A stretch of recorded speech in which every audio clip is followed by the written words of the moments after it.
I know this might sound strange, but have you ever seen something so completely out of place that your brain just ... stutters? Like it doesn't quite know how to process what it's seeing. I'm talking about the kind of thing that makes you stop walking mid-step and just stare because it shouldn't be there. A street lamp glowing in the middle of the woods.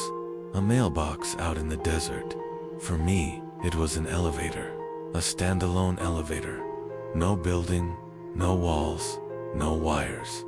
Just this old, rusted elevator shaft rising out of a field that hadn't grown crops in at least 20 years. It looked like it had been dropped there by mistake or maybe buried long ago, and the land around it just wore away over time, revealing what was underneath. People used to pass it without a second glance. It sat out there like some forgotten relic, too weird to touch, too boring to investigate. Some said it was an art installation. Others thought it might have been part of an old grain elevator or a decommissioned silo. Nobody really looked into it because, well, why would they? Until this year. It started with a missing persons poster. Nothing unusual at first, just one of those laminated sheets pinned to a roadside bulletin board, the kind you walk by without reading. But during a windstorm, someone saw one blow into the highway. When they picked it up, something in the photo stood out. There, in the background behind the boy, half obscured by grass and haze, was that same elevator, the one in the field. That's when things changed. People started asking questions, started noticing how many hikers had gone missing over the years near that same stretch of land. How the numbers added up 10 years, dozens of people, no trace, and now I know what's down there, or at least, I think I do. There are pieces of memories, maybe more that I left behind when I went in, and ever since I came back, nothing's felt right. But I need to tell you what happened. While I still remember who I am. I haven't told anyone this before. Not really. There were moments where I tried, where I thought maybe if I said it out loud, the weight of it would lift. But every time I started, I'd feel this pressure in my chest, like something was warning me, telling me to keep quiet, telling me that whatever I saw, whatever I brought back, it wasn't finished with me yet. But tonight feels different. I don't know why. Maybe it's the insomnia 7 nights of staring at the ceiling while the wind hums through the cracks in my window. Or maybe it's the dreams. They started up again last week. Same place, same noise. That low metallic ding, echoing through an empty field. It always pulls me toward it, and just before I step through those elevator doors, I wake up, so I need to talk. I need to tell someone before I lose whatever part of me still remembers. You seem like someone who's seen strange things too. Someone who listens more than they speak. Just promise me you won't go looking for it. I mean that. Don't even try to find the field. Because once you know where it is, it's like it knows you too. I was never supposed to be anywhere near that place. I'd been driving back from a cabin retreat up north. I'd gone out there alone to get off-grid for a few days, just to reset. No signal, no internet, just a wood stove and a week's worth of coffee and audiobooks. I wasn't even supposed to leave the trail road, but there was a detour, some kind of accident ahead. The GPS rerouted me through these winding back. I didn't think anything of it until my phone lost signal. Even then, I figured I'd be back on the highway within the hour. But that's not what happened. It was just past 6 p.m. when I noticed the landscape change. The trees thinned out and the land dipped into these strange, flat fields. And then there was the fog low to the ground, like smoke crawling across the soil. I slowed the car because something about the place didn't feel right. That's when I saw it. At first, I thought it was a piece of farming equipment. Just a rusty block poking up from the center of the field.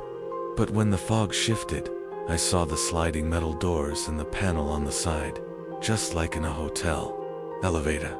It was standing there all by itself. No structure, no cables, nothing to explain why it existed. The sight of it made my skin crawl. It was like seeing a coffin standing upright, waiting for someone to climb inside. I didn't stop right away. I kept driving, convincing myself it was nothing, maybe a leftover piece from a building that used to be there. But I couldn't stop thinking about it, the way it just stood there, silent, waiting. I don't know how far I drove before I realized I was going in circles. Every road eventually curved back to that same damn field. The elevator was always in the center, always watching. I checked my phone again, still no bars, no GPS, nothing. I got out of the car and walked to the edge of the field. I remember the sound of the wind there. It didn't sound like wind. It was hollow, mechanical, like air moving through ductwork underground. The grass around the elevator was dead and flat, as if something heavy had been pressing down for years.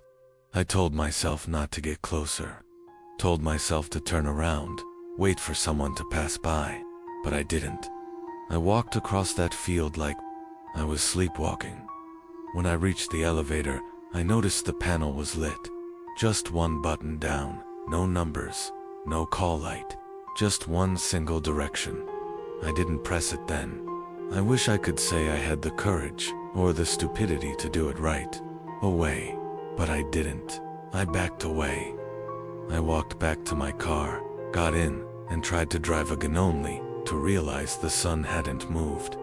It had been nearly an hour, and the sun was still hanging in the exact same position in the sky.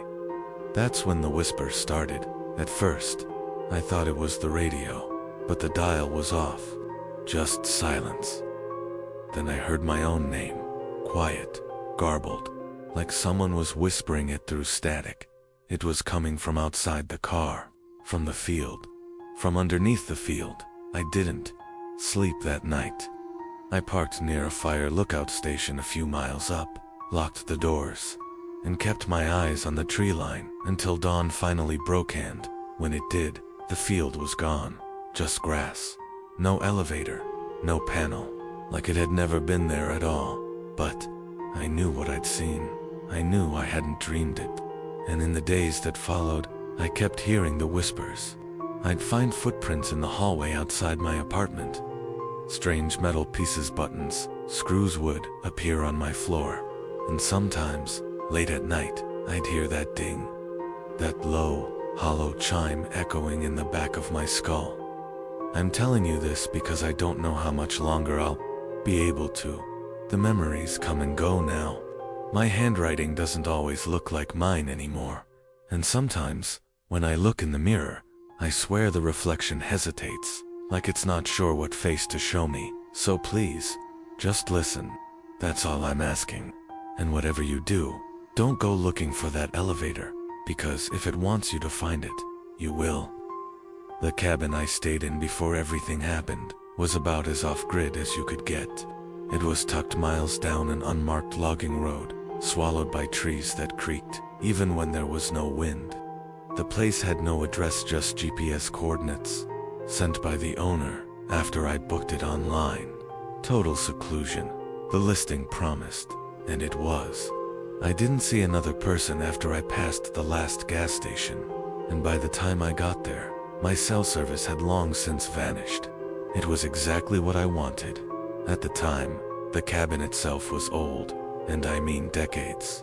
Weathered planks, sun-bleached and splintering, sagged in the frame like the whole thing was sinking into the earth. A tin roof rattled whenever clouds gathered. The windows were small and warped, each one fitted with thick curtains that didn't quite match. Inside, it smelled like cedar and something else, something stale, like a place that hadn't been opened in a long time. Dust clung to every surface, except for the table in the center of the main room. That was clean, freshly wiped, with a single envelope on top. My name was handwritten across the front in thick, dark ink. That should have been my first sign. The envelope just said, "Welcome. Make yourself comfortable." No signature, no contact number, no emergency info, just that. I remember turning it over in my hands a few times before folding it and tucking it into my bag.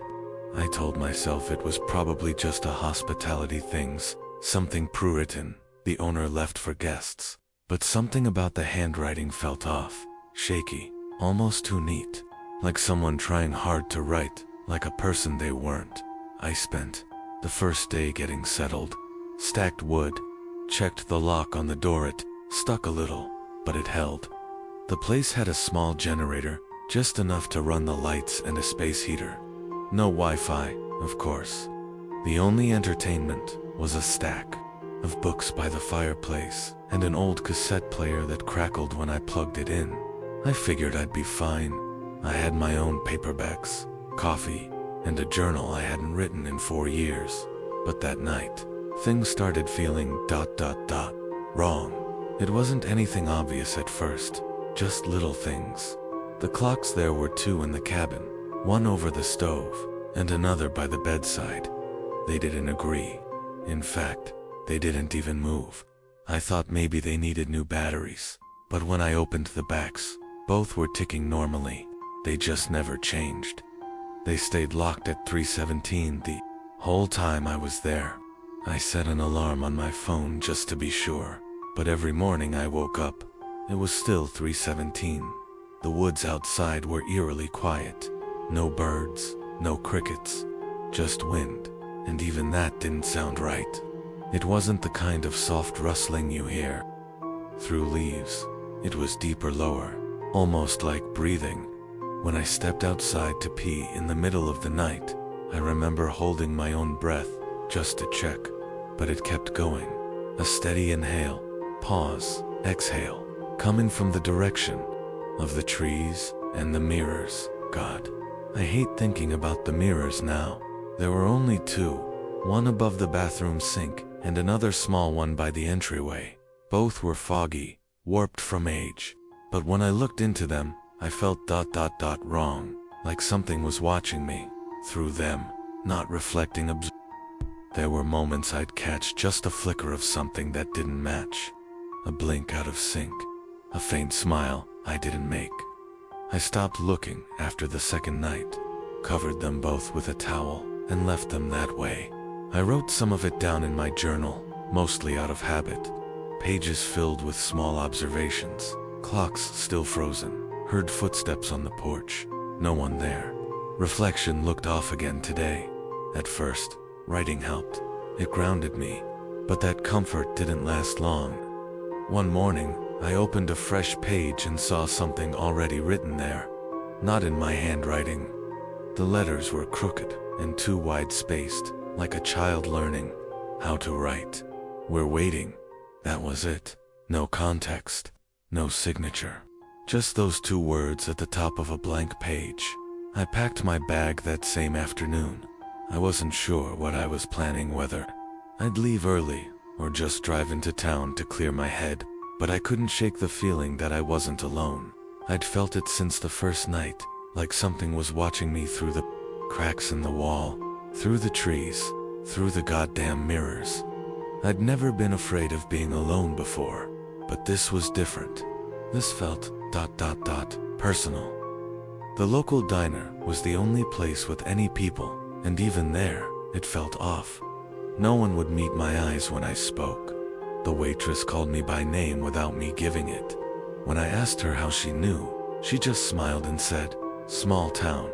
But there was no town listed on my GPS, no welcome sign, just unnamed roads and faded mile markers. I asked her if she knew anything about the elevator in the field nearby. She froze. I'll never forget that moment. One second she was pouring coffee, the next she was completely still, like her batteries ran out.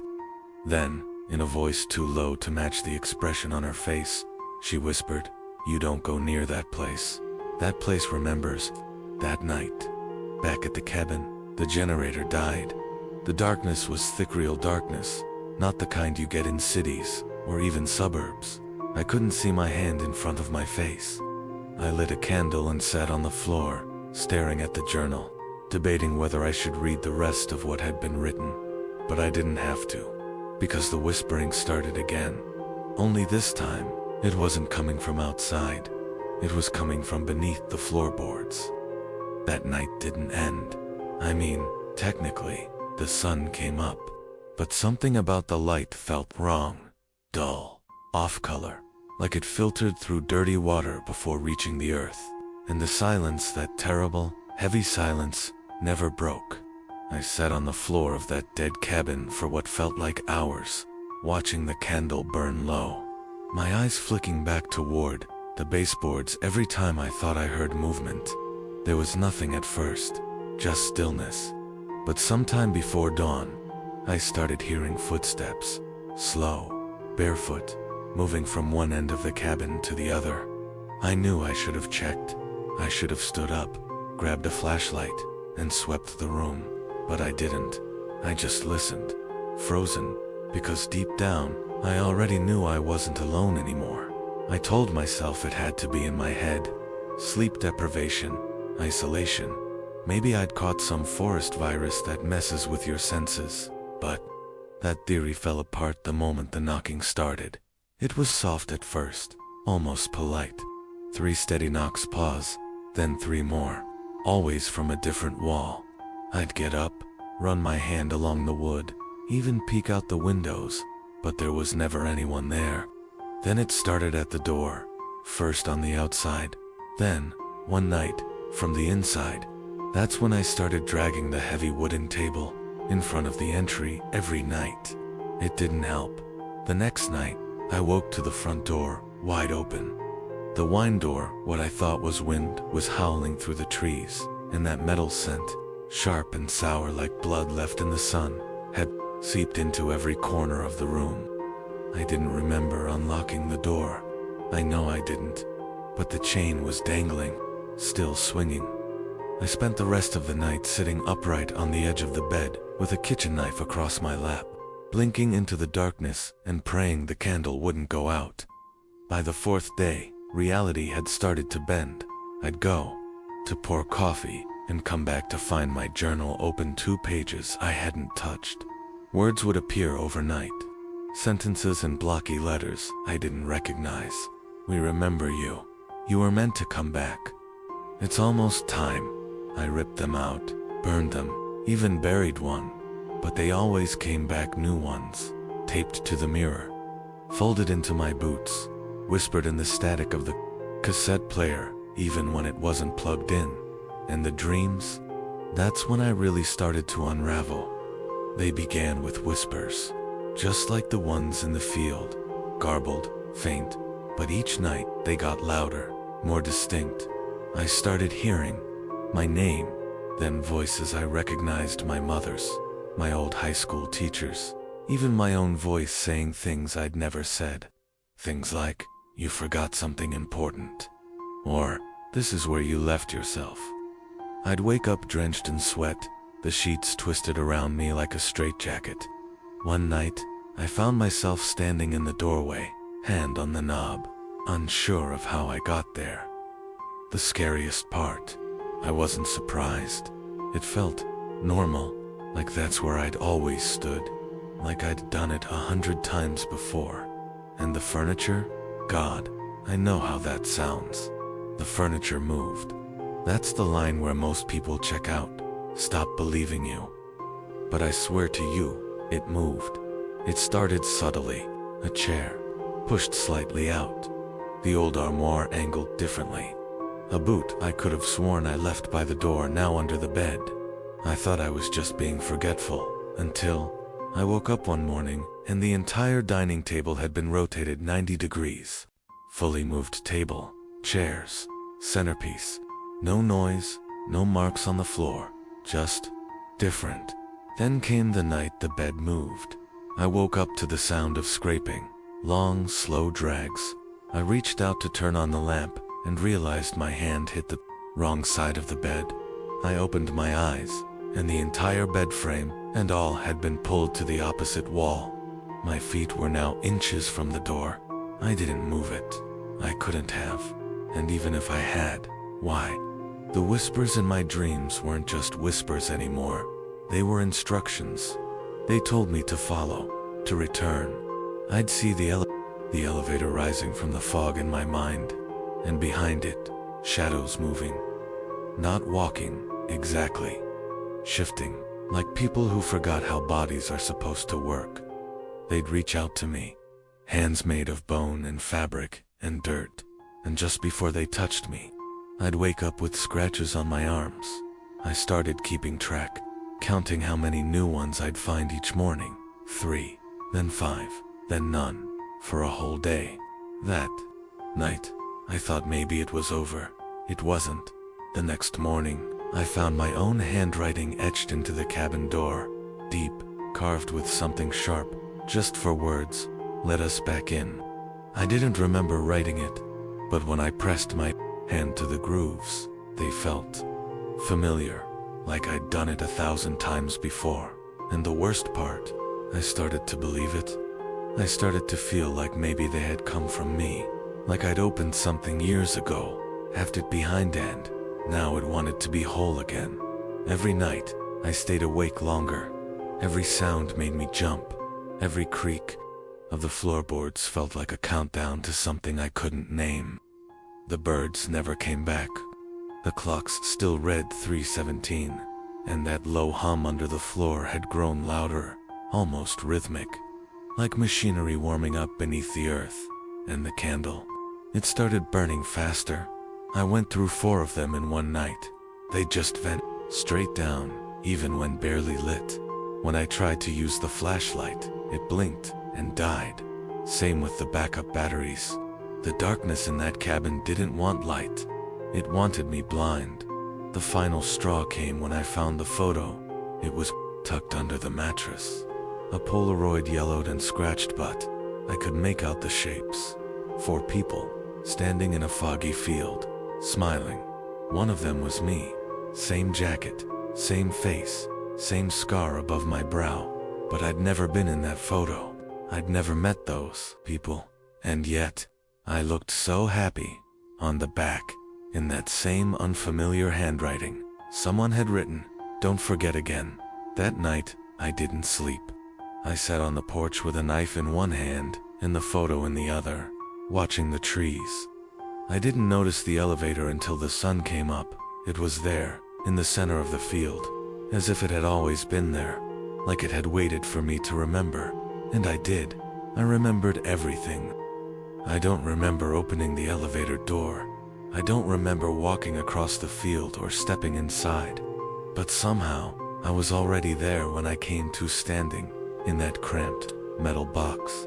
The air stale and cold, like it hadn't been touched in decades. The buttons were worn blank, no labels, just a single rusted lever where a control panel should have been. I pulled it without thinking. The sensation of going down was slow. Too slow. I swear I felt every layer of earth pass around me, like being lowered through history itself. The silence wasn't real silence, it was thick, almost conscious, like something was holding its breath as I arrived. When the doors opened, it wasn't what I expected. I was in a corridor, long and narrow, lit by gas lanterns that lined the stone walls. The air was wet and heavy, filled with the smell of soil, and something sweeter, like old fruit just beginning to rot. There were markings on the walls, strange carvings that pulsed faintly as I walked by. I didn't recognize the symbols, but some part of me did. Like the memory of a dream I never had. At the end of the hall, I found a door. Behind it was a room, simple wooden, like a replica of the cabin above, only older. Dust everywhere. Everything warped by time. In the far corner, under a pile of rotted quilts, was a small hatch built into the floor. I opened it. There, inside a stone-lined cavity, was a journal, wrapped in leather, tied shut with a strip of dried cloth. I don't know what made me untie it so carefully, like it was sacred or fragile, but as soon as I touched those pages, something shifted. The air around me pressed in, like the space was listening. The handwriting was shaky, but legible, and the entries, they went back over a century. They spoke of a ritual, a gift to something, old something that lived below the land, beneath the fields. The writer described feeding it memory, offering up pieces of themselves so it wouldn't take more. One entry said, "The elevator is the spine. It moves only when it's hungry. Never step in unless you're ready to lose something you love. Another page read, "We were the ones who built the first one. Not to travel but to seal. It's not a door, it's a lid." As I flipped further, I began to see names I recognized, not from real life, but from the missing posters. Dates lined up. Stories I'd heard on the news. Hikers, journalists, a trucker, a local kid who went exploring after graduation. Each of them came here. Each of them disappeared. And the journal implied something chilling: they hadn't just vanished. They'd been taken. Or worse, they'd stayed. Then I found the final entry. It wasn't a sentence. It was a question, scribbled dozens of times, over and over again, in growing, frantic ink. Which version of me came back? That's when I understood, or at least thought I did. This place didn't just take people. It split them, broke them into pieces. It stole their memories, kept what it needed, and sent the rest back up, like a bad copy, like something wearing a person's skin. That's why the disappearances never made sense. Some came back, but they weren't them anymore. They drifted, they forgot, they faded, and eventually, they disappeared again. I stumbled back from the hatch, breath shallow, chest tightening. I tried to leave. I ran for the corridor, smashed the elevator button a dozen times. Nothing happened. I turned, and the carvings along the stone glowed red, hot, like they'd been freshly burned. And then I saw it, a shadow not cast by lanterns, not by me moving along the far wall. It was tall, unnaturally thin. It didn't walk, it shifted, like smoke given shape. And where it passed, the stone cracked, vines curled, and air grew colder. I didn't wait. I ran. I don't remember the elevator returning. I don't remember exiting. But I woke up on the cabin floor, journal still clutched to my chest. The skin on my hands blistered like they'd touched fire, and something was different. I walked to the mirror, and my reflection blinked first. Not in sync, not like me. I stared for minutes, willing it to match, but it didn't. Its smile came a beat too late. Its breath fogged the glass when mine didn't. I'm not sure if I ever came back. The journal is still here, though I've hidden it. It hums sometimes, vibrates slightly at night, like a heartbeat buried in paper. The scratches on my arms are gone, but my memories, some of them feel soft around the edges, like they've been erased and redrawn too many times. And the elevator, gone. The field is empty, flat, smooth, no footprints, no sign of metal, like it sank back into the earth. Or maybe it was never there in the first place. But I remember, I still remember. I remember what it showed me down there. And most of all, I remember what it asked. It wanted to know what I'd give up, to be whole again. And I still don't know what I said. I tried to leave the next morning. I packed everything in less than 10 minutes. Didn't care about food. Didn't care about my girai. Just threw it all in the back seat and peeled off down the mountain road. Heart slamming against my ribs, like it was trying to warn me I was already too late. But the road, it didn't behave right. The first turn came too soon. The next came too late. Landmarks, repeated trees I recognized from hours earlier appeared again, exactly the same. A bent road sign. A sun-bleached deer skull nailed to a post. A gas station with no lights, no signs of life. Each time I passed them, I could feel time stretch thinner. The clock on my dashboard flickered. 6:01 a.m. Then 6:01 again. Minutes never passed. Only the road did. And then, just like that, I was back at the field. Same place, same open clearing. But this time, there was no elevator. Just an unnatural silence pressing in from every direction. The kind of silence that hums behind your eyes. I screamed. Not out of fear, out of the certainty that I was stuck. That I'd left something of myself behind when I opened that journal. Or maybe it had taken something. Memory, identity, maybe even time. I remember punching the steering wheel, slamming the horn over and over, hoping anything would hear me. But nothing came, not even an echo. The forest had folded in on itself. I think it does that to people who know too much. Bends time, bends space, turns the ground beneath your feet into a maze you'll never walk out of. I parked the car and walked, thinking maybe if I left the road, I could find some new route, some sliver of logic left untouched by that presence. But the deeper I went, the quieter the world became. Birds stopped singing, bugs vanished. Even the wind refused to move the trees. Everything just waited. I should have turned back. I should have stopped, but I didn't. I don't even remember choosing to keep walking. It felt more like the choice had been made for me. And then I saw the cabin again. Not the one I rented. The other one. The older one. The one that shouldn't have existed.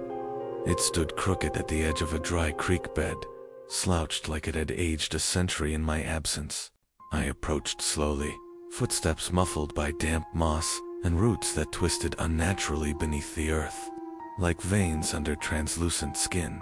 The door creaked open before I touched it. Inside, nothing had changed. The journal was still on the table. The lanterns were still lit, though I hadn't refueled them. And in the mirror above the hearth, my reflection didn't move. It stared at me, waited. Then it smiled slow and deliberate, as if relieved to see me back. That's when I realized I'd never actually left, even if my body had made it out. My mind, my memory, whatever makes me was still inside that elevator, or under it, or part of it. I don't know how to explain it, not really, but the more I think about it, the more I feel like I'm the one that got copied. Like the version telling you this now is just what the field let return, and the real me. Still riding that elevator, still drifting deeper, still descending into whatever ancient thing lives beneath those fields. I don't fight it anymore. I still leave sometimes, drive to town, buy groceries, smile at cashiers, but there are gaps in my day I can't explain. Times I swear I was somewhere else, talking to someone else, and when I wake up at night, I hear that chime again, that soft, metallic ding-coing behind the trees, just out of sight. Sometimes I see people walking toward the field. They always look confused, like they're not sure how they got there. I never stop them, I just watch. That's part of it, I think. Part of me now, watching, waiting, letting the cycle continue.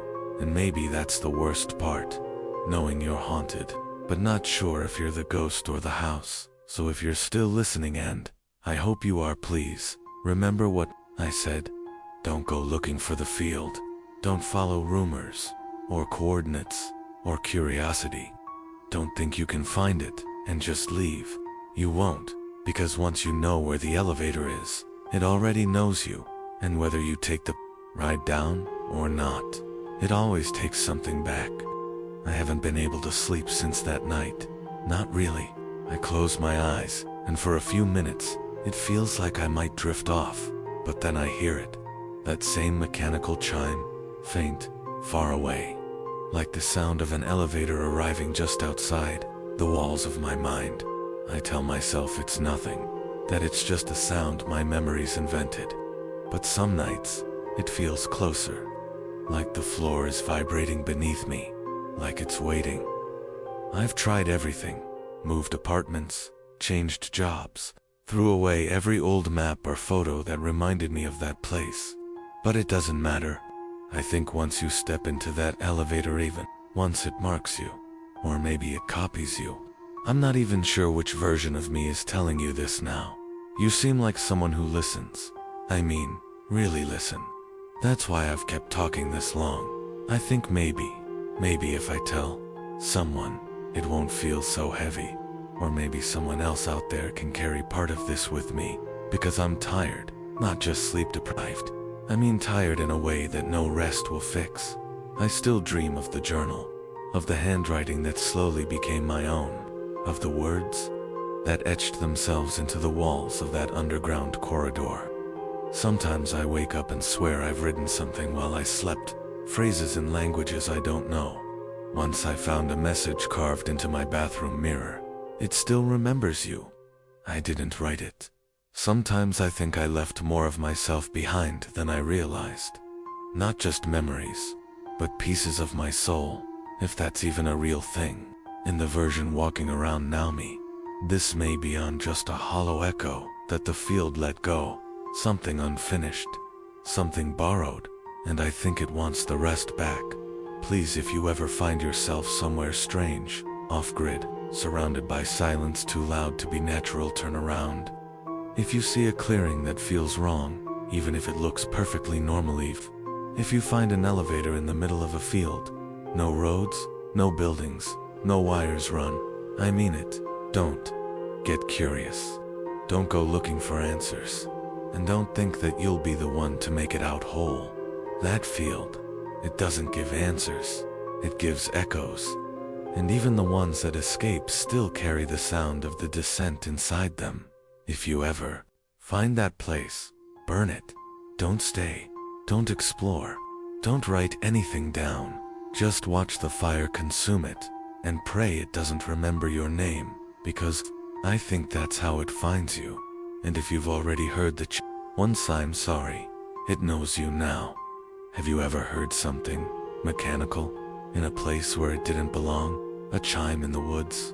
A hum beneath your feet in the dead of night? Something you felt more than heard? If you have, maybe it's not just me. If something like this has ever happened to you, or something close to it, I'd really like to know. Maybe I'm not alone in this. Maybe there are more of us. You can leave a comment below. I read them. Every single one. Sometimes in the middle of the night when I can't sleep, which is most nights now. Just be careful what you write, and if you've heard that ding, the one that sounds like an elevator arriving, even when there's no reason for it, don't follow it. Don't investigate. Just stay in the light. Keep your doors locked, and never, ever get inside anything that shouldn't be there. That's all I can say, without making it worse. If you're still awake, maybe check out another story, but listen, with the lights on, and never alone. Some of these stories, they remember you when you listen, just like that field remembered me. Stay safe, and if the elevator comes back, don't answer it.